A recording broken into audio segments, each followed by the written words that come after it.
What is up, everybody? Welcome to DFS by the Numbers. This is my betting breakdown for UFC Columbus. We have Curtis Blaydes going against Chris Daukaus. I need all the wins, yeah. Harder than all that is. You better move, you might get knocked out. Knocked out. You better move, you might get knocked out. Knocked out. You better move, you might get knocked out. Knocked out.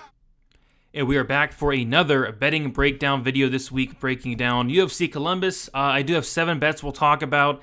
Not a very heavy card for me, a card that I'm keeping it kind of light here, but should be a fun card overall. Main event up top, Curtis Blaydes, Chris Daukaus. Also looking forward to Askar Askarov, Kaikar, France, and hopefully come out with another winning night here. It's been a pretty good 2022, a pretty good March, and hopefully finish it strong with this card here. So I say we get right into it. Before we do so, if you guys can please leave a like on the video, subscribe to the channel if you are not already.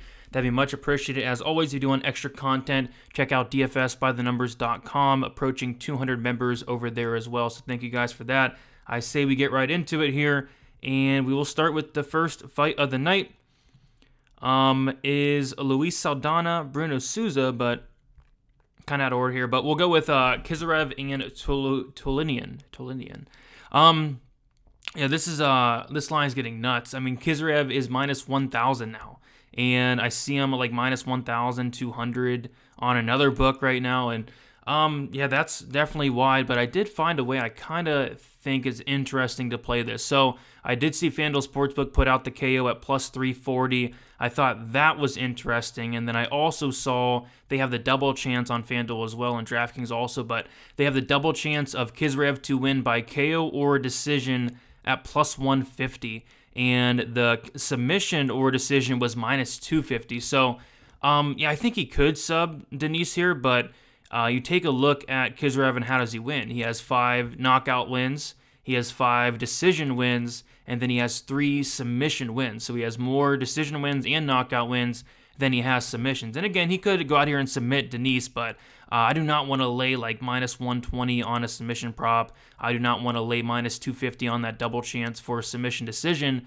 I think the KO is very live. He has great ground and pound, and I also, I think the decision is live as well. It's not like Kizarev has 1 round of gas. We've seen him go 3 rounds, no problem before. Like I said, he has 5 decisions on his record, so I don't know why the fight doesn't go to decisions priced at minus 550. I don't know why it's priced on some books at minus 750. Like, he very well can win a decision. Like, Tullian has lost by decision twice. He's been knocked out once and lost by submission twice. So I just thought that was an interesting way of playing it, the double chance, KO or decision, because I can really see both there. And you're getting plus 150 on a guy that is minus 1,000. So if you do think he subs him, which is very possible, like I said, the submission prop is minus 120, which is just not good enough for me. So first play of the night, half a unit.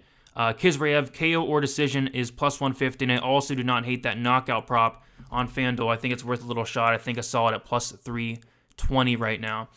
Moving on, Manon Fiorot going against Jennifer Maia.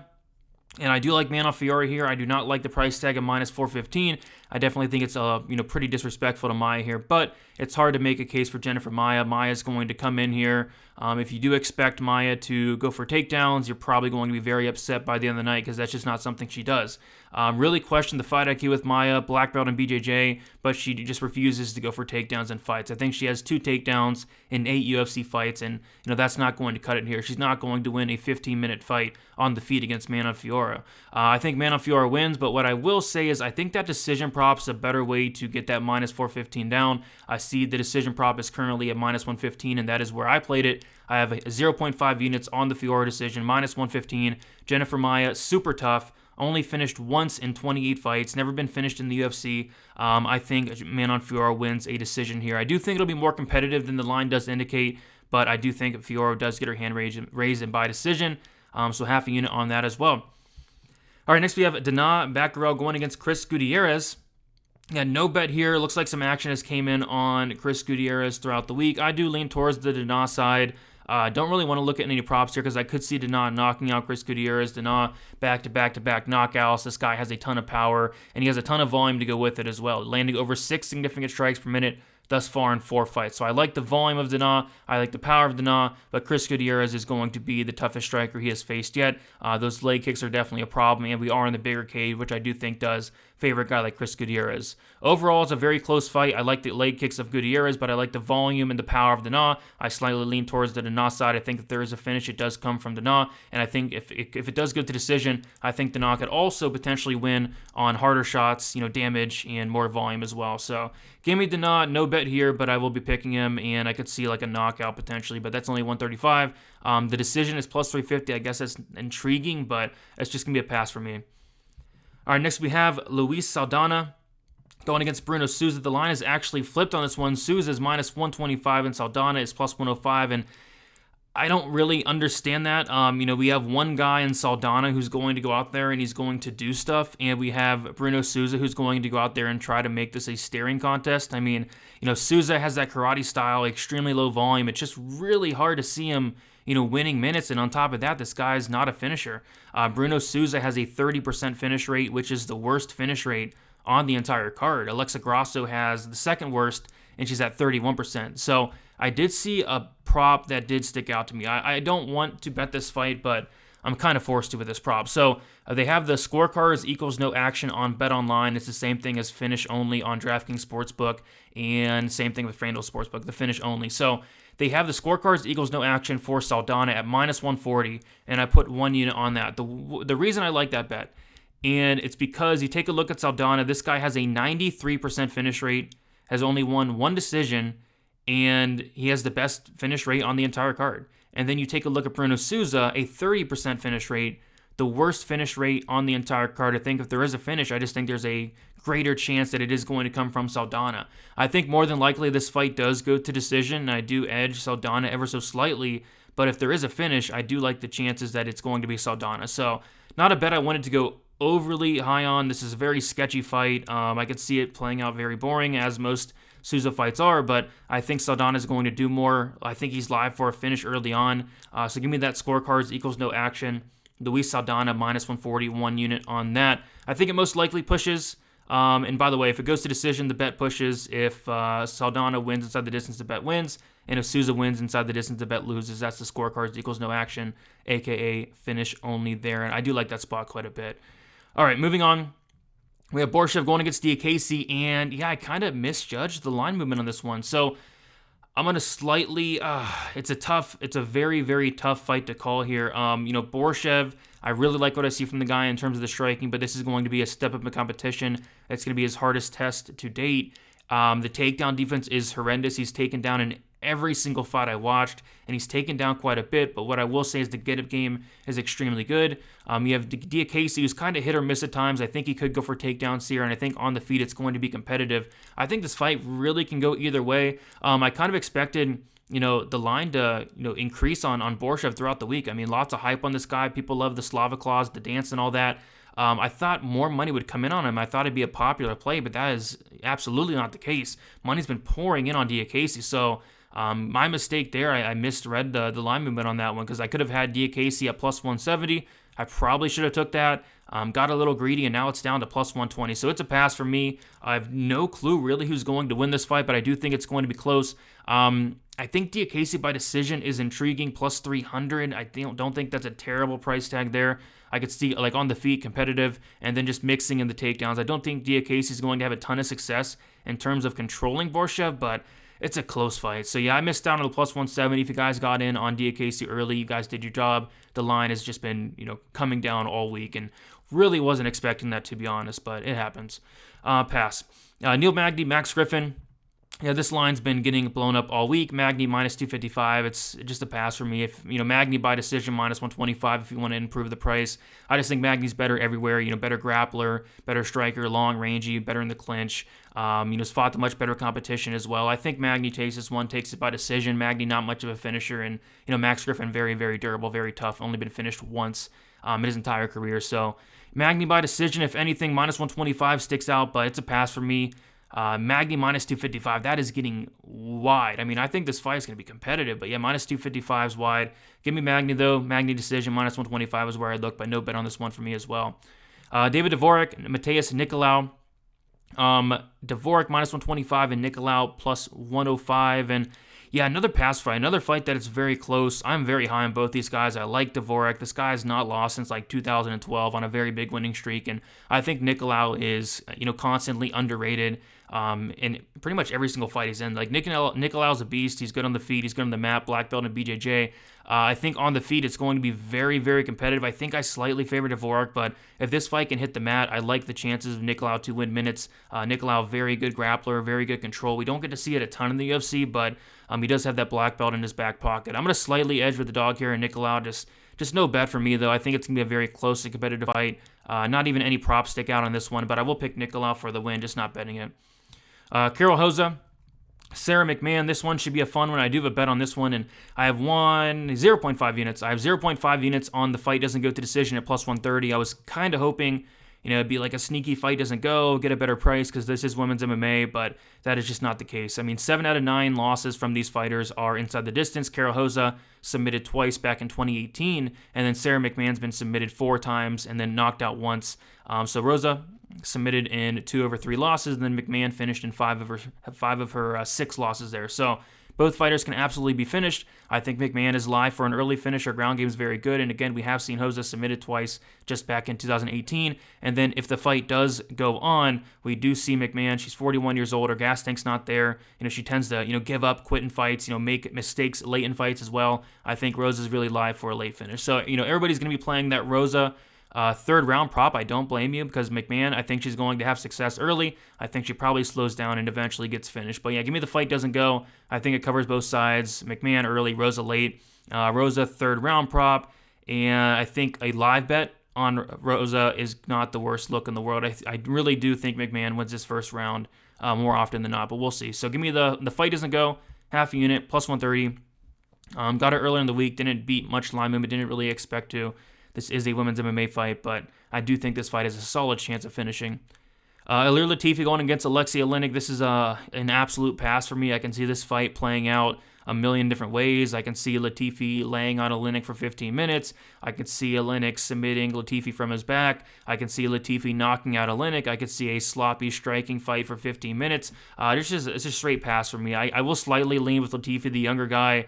I think he can take down Oleinik, get some top control there. I think he could knock Oleinik out on the feet, but there is no way I'm putting my money anywhere near this fight. And Latifi's now minus 205, which is pretty ridiculous, but I'll say he wins. Oleinik by sub would be something I'd consider, but just it's plus 325, just not good enough for me. This is a pass if I've ever seen one. No bet on this one for me. Matt Brown, Brian Barberena. I like the fight doesn't go to decision kinda earlier in the week at like minus 130. I was hoping to get a better price on that. I know they were matched up a couple months ago, and I want to say I bet the under 2.5. But yeah, they're all over this week. This line's been getting smashed, minus 190. I just would not touch that. I think this fight does finish inside the distance. You take a look at their losses. Matt Brown submitted 10 times, knocked out 3 times. Barberena knocked out twice, submitted once. I do think the durability of Barberena is diminishing a little bit. And then I also was, kind of a hot take. I said earlier in the week, hot take, Matt Brown knocks out Barberena, but it looks like that is everybody's take this week. So not betting it. Plus 175 for Matt Brown by KO is not good enough for me. Minus 190 fight doesn't get the decision is definitely not good enough for me. I'm just going to sit back and watch this one. The pick's Matt Brown, but hard to have confidence in a 41-year-old Matt Brown for sure. Askar Askarov, Kaikar, France. Askarov is minus 400 and France is plus 300. So I did the double chance earlier with Kizarev. I guess the Askarov submission / decision is minus 250. I want to say that's on FanDuel.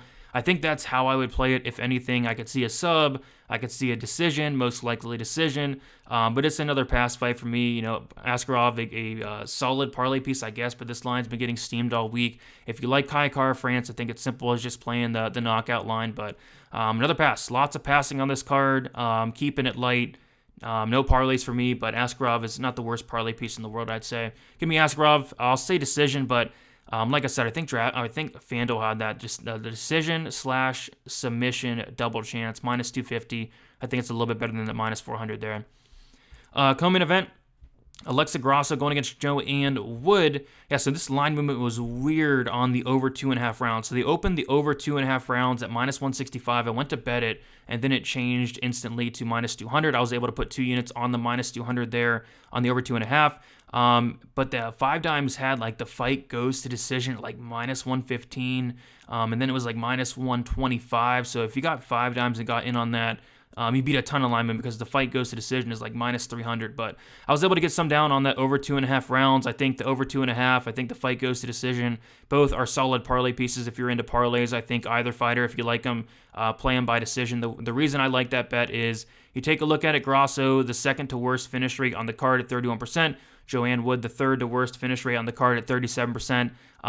Grosso, 0 submission wins. Wood's only been submitted. So I just think this fight goes to decision more often than not. I think it goes over more often than not. I thought that line was a pretty big steal there, and it has been smashed all week, and pretty much rightfully so. If there is a finish in this fight, I think it's probably going to be Grosso getting the finish. Grosso sub 800. Not good enough really, but I think I saw the finish only scorecards, no action on DraftKings for Grosso like minus 120. I thought that was a little weird, but the pick for me is going to be Wood. I think it's going to be a very close and competitive fight. I'm not betting on it, but I will be betting on that over 2.5, 2 units, minus 200. Like the over, the fight goes. I think they're solid parlay pieces. And then finally, Curtis Blades going against Chris Daukaus. I do have a bet here as well. I have 2.75 units, so pretty big play here on the fight ends in KO, minus 180 on FanDuel. They still have minus 200 fight ends in KO on DraftKings, but FanDuel has moved that price to minus 240, and rightfully so. I thought that line was way off, considering the fight doesn't go to decision on FanDuel is like minus 380 at this point. Curtis Blades, 0 submission wins, technically has 1, but his opponent tapped to strikes. Chris Daukaus, 0 submission wins, technically he has 1, but his opponent tapped to strikes. Neither guy has gotten a submission, an actual submission in their entire career. Blades has not attempted 1 submission attempt in his entire career, which is weird to me considering this guy's on the mat a lot. Chris Daukaus, black belt in BJJ. I think if there is a submission, it's actually going to come from Daukaus, but again, I just don't see it. I did do a little hedge, though. I put a quarter unit on Daukaus to win by submission, plus 300. I see you can get plus 1,600 out here, plus 1,600 out there. This is just a hedge for me. I think this fight does end in KO, and I think it's either Daukaus by KO early or Blades with grounded pound. I would honestly be shocked and really upset if Blades like tapped out Chris Daukaus out of nowhere. That would be awful. But yeah, pretty high on this fight ends in KO, minus 180, 2.75 units, and then a quarter unit sprinkle on the Daukaus by submission, just in case. But I'm hoping there are no submissions in this fight, and I wouldn't be shocked if there was. But yeah, I think that's about it. Liking violence in the main event. Fight doesn't go decision as a parlay piece. I think that's good. But yeah, I was really eyeing that fight doesn't go, the violence in the main event. Didn't like it at minus 300, minus 380, but I do like that minus 180 fight ends in KO. So just going to quickly go over my bets. And again, not a ton of action this week, keeping it light. I really don't like this card from a betting perspective. But Kisrev, double chance, KO or decision, plus 150, half a unit. McMann, Rosa, fight doesn't go to decision, half a unit, plus 130.